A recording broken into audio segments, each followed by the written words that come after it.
বাংলাদেশে চলমান ভয়াবহ বন্যার মধ্যেই ফারাক্কা ব্যারেজের ১০৯টি জলকপাট খুলে দিয়েছে ভারত। সোমবার এসব জলকপাট খুলে দেওয়া হয়, ফলে একদিনেই বাংলাদেশে ঢুকবে ১১ লাখ কিউসেক পানি। বাঁধ খুলে দেওয়ায় বন্যার আশঙ্কা তৈরি হয়েছে পশ্চিমবঙ্গের মুর্শিদাবাদ সহ বাংলাদেশেও।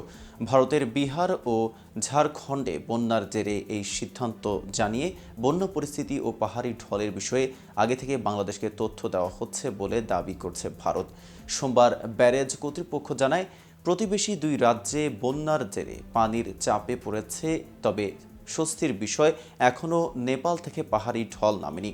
ফারাক্কা ব্যারেজ এলাকায় পানি বিপদসীমার ৭৭.৩৪ মিটার উপর দিয়ে বইতে থাকায় বাধ্য হয়ে জলকপাট খুলতে হচ্ছে। সেক্ষেত্রে ফিডার ক্যানেলেও পানির পরিমাণ বাড়ানো হচ্ছে।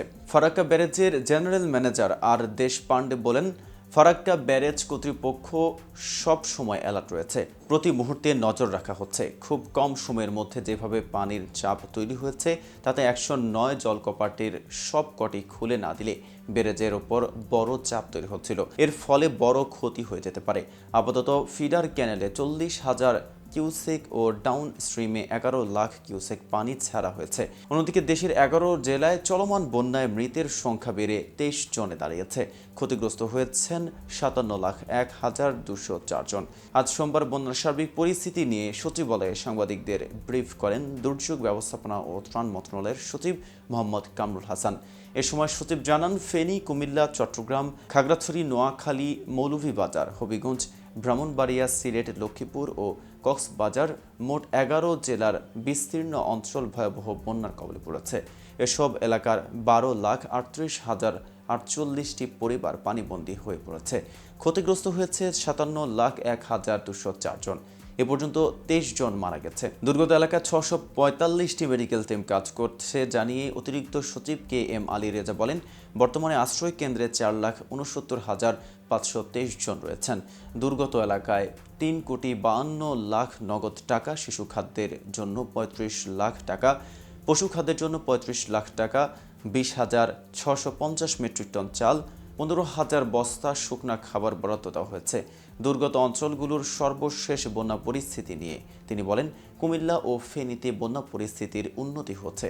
আগামী ৪৮ ঘন্টার পূর্বাঞ্চল এবং উত্তর পূর্বাঞ্চলে ভারী বৃষ্টিপাতের আশঙ্কা নেই, ফলে পরিস্থিতির আরও উন্নতি হবে। বন্যার পানিতে ফেনীর ফাজিলপুর এলাকায় রেলপথ ডুবে যাওয়ায় ২২ আগস্ট থেকে চট্টগ্রামের সঙ্গে সারা দেশের ট্রেন চলাচল বন্ধ ঘোষণা করা হয়। ৪ দিন বন্ধ থাকার পর চালু হচ্ছে চট্টগ্রামের সঙ্গে ঢাকার ট্রেন চলাচল। রেলের ঊর্ধ্বতন কর্মকর্তারা উদ্ধারকারী ট্রেন নিয়ে আজ সোমবার রেল লাইন পরিদর্শনের পর ট্রেন চলাচলের সিদ্ধান্ত নেন।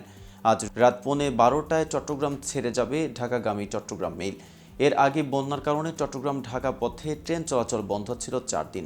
রেলওয়ের বিভাগীয় পরিবহন কর্মকর্তা আনিসুর রহমান বলেন, ঢাকা-চট্টগ্রাম রেলপথে ২টি লেন আছে। স্রোতে একটি লেন চট্টগ্রাম থেকে ঢাকামুখী বেশি ক্ষতিগ্রস্ত হয়েছে, অন্যটি ঢাকা থেকে চট্টগ্রামমুখী ডাউন লেন।